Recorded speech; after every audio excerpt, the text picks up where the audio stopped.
ভাবুন বন্ধুগণ, দেশের এলাকা বাড়ানোর সুযোগ থাকা সত্ত্বেও সেই পথে এগোয়নি ভারত। এটা কি সত্যিই ঠিক পদক্ষেপ ছিল, নাকি সারা জীবনের আফসোস হয়ে রয়ে গেল? ভারতের কাছে একবার সুযোগ ছিল যে ভারত তিব্বতকে নিজের সাথে যুক্ত করতে পারত।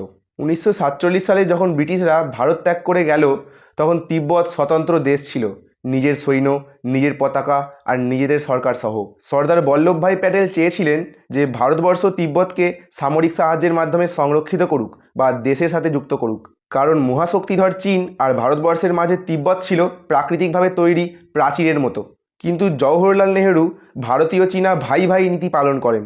1950 সালে চীন যখন তিব্বতে আক্রমণ করে, তখন ভারতের তরফ থেকে কোনো রকম সাহায্য বা পদক্ষেপ নেওয়া হয়নি। এমনকি ইউনাইটেড নেশনস বা জাতিসংঘেও তিব্বতের স্বতন্ত্রতার কথাও ভারতবর্ষ পেশ করেনি। ফলত যেটা হওয়ার সেটাই হলো, তিব্বতের ওপর চীনের কবজা হয়ে গেল পূর্ণভাবে। তারপর থেকে ঠিক 12 বছর পরে 1962 সাল চীন প্রথম ভারতের সাথে সামরিক যুদ্ধে এগিয়ে আসে।